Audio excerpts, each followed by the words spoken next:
Margaret, and thanks to all of you for joining us again this week. And I know how difficult this has been for you all at a personal level. RTE's mission statement describes an ambition to achieve what you describe as a one RTE, one collaborative team working in the same direction to serve the needs of the public in terms of public service broadcasting. But there aren't one RTE, there's two RTEs. I mean, and that for me is one of the most stark outcomes from all of our engagement this week and last week, and indeed your engagement with the PAC. There's an RTE where people are paid exceptionally generous salaries. There's an RTE where people are given guarantees that, irrespective of the economic trials and tribulations of RTE and indeed of the nation, they're given guarantees their pay is not going to be cut. There's an RTE where people, and perhaps there is a commercial reality behind it, but there's an RTE where members of RTE staff attend concerts, go to golf outings, travel around the world to rugby matches. And then there's the RTE of the people trying to keep the show on the road in terms of its public service broadcasting remit. The researchers, the reporters, the technicians, all of whom were required to take significant pay cuts, all of whom have been devoid of the resources necessary, I would argue, to do their job and do their job well.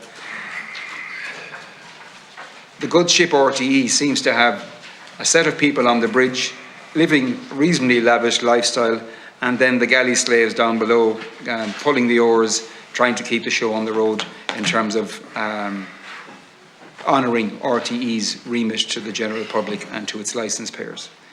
And the question I would like to ask initially is, and perhaps from Moya or Siún, is where is the priority? You know, you seem to be undermining and cutting resources to the very people that are charged with delivering on RTE's remit.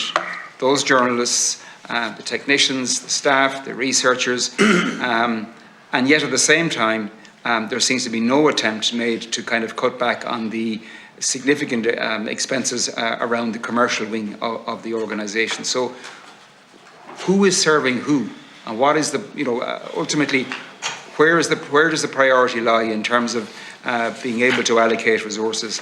And has the pendulum swung too much in the direction of the commercial life of RTE to the detriment of the public service broadcasting remit of RTE? As I said in the opening statement, I think there is that conflict. It's what we have to address. When you have a dual-funded model for your public service broadcaster, this is unfortunately what happens. So, and that's the big question. It's the big question of what do we want in our public service media? What way do we want it to be funded? And looking at all the areas around that. So the dual funded model is what's mandated for us to work with, and we have to work with it. And it is, it's obviously, this is a result of trying to operate within that model, and also at the same time working within a funding structure that is, advertising revenue is plateauing, to put it mildly, and will, it would start to go downwards, well, it has already. And finding other sources of income to keep that level of commercial income within the organisation is challenging. And on the other side of that, you have a licence fee structure that, isn't recognising the basis for the licence fee and how it should be charged. So it's a grown-up conversation we have to have about that now, and that we have to, it's a moment we're coming to in time. I believe we have to have that conversation. Thank you. And I would concur entirely with what the Chair has said. We've had an ongoing debate about the future of public service media. I think we need to have now a very focused debate about what type of public service we, the country, want. And clearly the balance of power shifted to the commercial. And then clearly that gives power to those who bring in big commercial revenue and audiences, and that must change. The system is broken. The governance is broken, and in some ways that makes for broken people making broken decisions. Okay. Thank you. Adrian, earlier on a question was asked of you, did you intend to establish a register of external interests for employees within RTE and contractors within RTE? If you look at Tim Davey when he was first appointed in his role as DG of the BBC in September of 2020, within a couple of months there was such a register established for the very same reasons I think RTE should be establishing one. You expressed, I thought, maybe I was mistaken, some degree of reticence about having the register in place for contractors to RTE, namely your biggest talent names. Was that the case, or did I misunderstand you? No, in terms of that, and I've been talking to the incoming DG, Kevin Backhurst, about this. You know, we are keen to establish a register of interest to cover anybody who's on air. Obviously, there's some considerations around with the DPO, with the Data Protection Office. Yeah. But, you know, our objective is total transparency. Okay, thank you. Because, you know, if you have somebody who is a senior, significant journalist, broadcaster within RTE, and on a Saturday night he's doing a gig for a bank, and on Monday morning he's chairing a conversation about banking policy, it's absolutely crucial that the members of the public know that that individual has a commercial relationship with a bank external to RTE, and his judgment on these matters might be somewhat flawed, shall we say, or influenced by that relationship. So I think it's absolutely of such importance to have that transparency. And if it can be done at the BBC, I can't understand why it couldn't be done at RTE.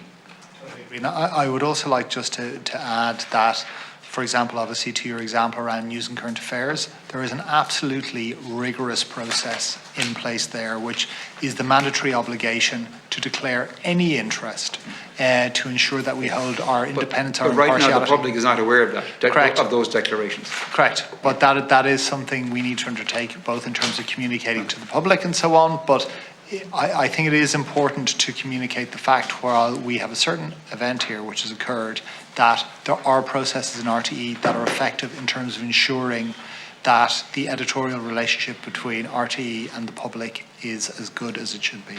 Thank you. Just to Ms O'Keefe and Mr Collins, and maybe again I'm mistaken in my recollection, but I thought I heard you saying last week, Mr Collins, that the barter account or accounts were not under the control of the CFO. That was your understanding. And yet, Ms O'Keefe, you seem to indicate that you were, in your time, before the arrival of Mr Collins, you were very much aware of the barter accounts, and they were very much accounted for within your financial scrutiny of the organisation on a yearly basis. My recollection, Deputy, as part of my statement, is that barter traded income, which was relatively minor in the overall scheme from an airtime, was accounted for. We had a member of finance, commercial revenue finance manager, who did lots of things, but one of the things that he did was to book the airtime and the related costs associated with that. That is my recollection. Okay. So, can we? No. On joining, no, that wasn't the case. It sat outside the accounts, and I brought them onto the accounts as part of the 2019 year end, that stage. I mean, finance. I understand the public's difficulty if an outgoing CFO says they very much were within the remit of her and her staff. I can't comment on what happened years before that, but all I can comment is what I know. The control of the barter account stayed in commercial. Finance's role at the end of the day was really a bookkeeping role to bring it onto the accounts at the end of the year, and that's how it's continued the last couple of years. I mean, I think the main thing here is that the barter account has been brought onto the balance sheet and it's visible, and as a result of that, the auditors were able to pick up the issues that happened here, and we're here today as a result of that. Okay. Have any of the barter accounts been used for personal staff remuneration? Outside the current issue under discussion, Deputy? Yeah. No. No, okay.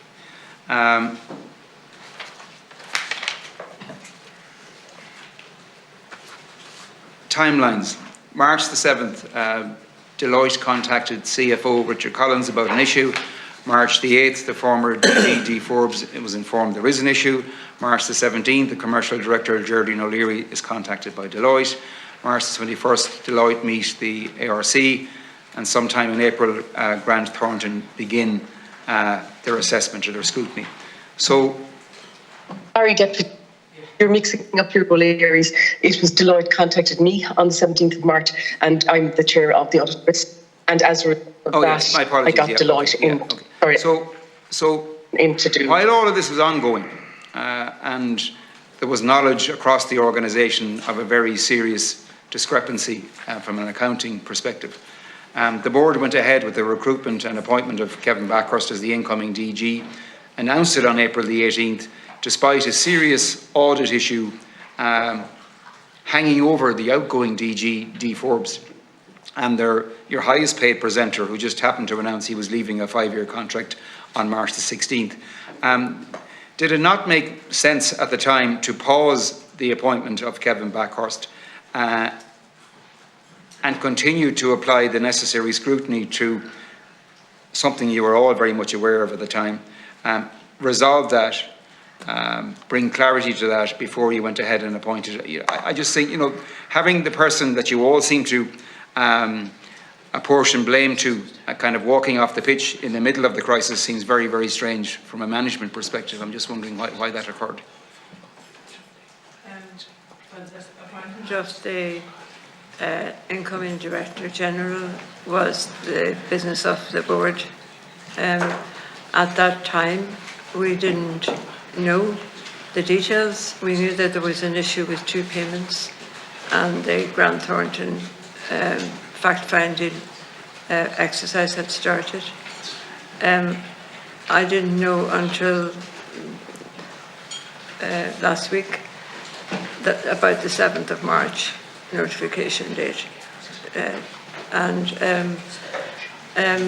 so we didn't have the detail you have the benefit of having now to be able to say, well, this is, in hindsight it looks, but we didn't know the detail. Okay. Anne O'Leary, just when exactly did Grant Thornton begin that audit in April? Can you recall?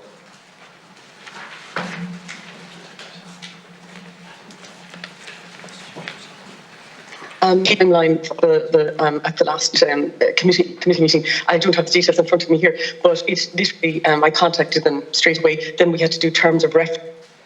The costs were going to be the legals, and for it was early April. Then they started work, and it took them a number of months because they had to get their forensic team in to take a look at email exchange and look at the accounts. Can the committee see those terms of reference? Can they be made available to us? 100%, of course. All right, thank you.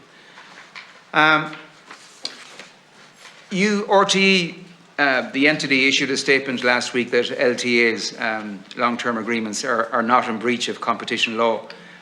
Did you seek legal advice on this before you made that statement? And can we see it if you did?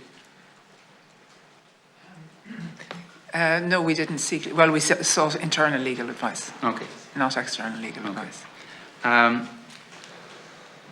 Those rebates, I understand, are passed on based on the volume of spend a particular advertiser might have with RTE.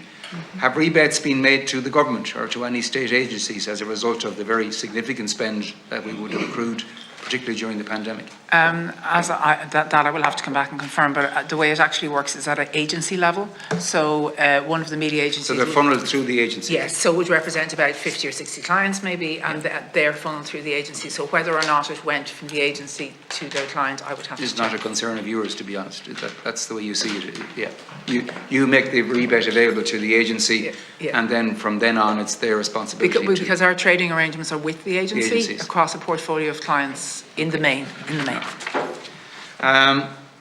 Finally, Soho House, an interesting expenditure item on the list of many expenditure items. It's a very exclusive private members club in London. And again, I have no issue, and I'm sure the licence payers of Galway East have no issue with a credible return on investment. Every investment you made, Ms. O'Leary, in terms of attracting and retaining advertisers, one can argue perfectly legitimate. If there was a credible and perhaps accountable return on that investment. This one, to me, seems to be straying right into the territory of finding difficult to prove that. Who was responsible for purchasing the membership? How often was it used? Who was brought there? What deals were done there? Does RTE still avail of Soho House? I mean, what was the purpose of it? Well, let me explain that. The membership is in my name, and it's done on an annual basis. Okay. Unfortunately, I joined, or the membership came through just before COVID. So the reason for the membership is about, depending on the year, approximately 5% of our business comes from the UK. So previously we used to have offices in London, in Millbank, and previously in Bond Street, where we would meet clients. We don't have that anymore, so we avail of the opportunity to have meetings in Soho House in London when we are there with clients, because we don't have a location anymore. Okay. And is it the intention to retain that membership on an ongoing basis? Well, as I say, Well, can I ask maybe Mr. Lynch or Mr. Collins, is it the intention to retain that membership? Does RTE see value in retaining that membership? I mean, one can have meetings in a hotel boardroom without having to retain an ongoing annual membership of one of the most exclusive clubs in London City. Yeah, in terms of that, I mean, that'll be one for the incoming commercial director in terms of the level of income we generate there. And, it is an exclusive club. It's also in a convenient location. Yeah. There's a certain expectation dealing with UK companies. A lot of media spend, actually, I think about 40% of media spend into the Irish market comes out of the UK, is bought from there. Okay. Yeah. Well, just to clarify, can I say something different? 5% of our revenue comes through UK agencies, but if you look at the clients, like the multinational clients based in the UK, that's well over a third of our revenue is decided in the UK. So it is appropriate that we have somewhere where we can have private negotiations with clients, which is what we do. Okay.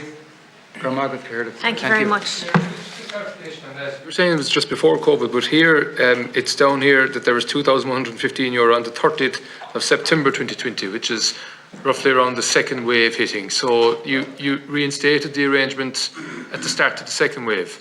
But the point is that we joined and we're not COVID. We didn't know when lockdown was happening. But so you reinstated it in September. It's an annual membership, yes. But when was the first time that you took it out in November? Is that right? In November 2019? I'd have to check that for you, but it's an annual membership. Do you not think that, with all the uncertainty, that there was a lot of money to spend on something that you didn't think you might even get to use? But we also might have been able to get to use it. I mean, I think, we need to travel to London to meet our customers.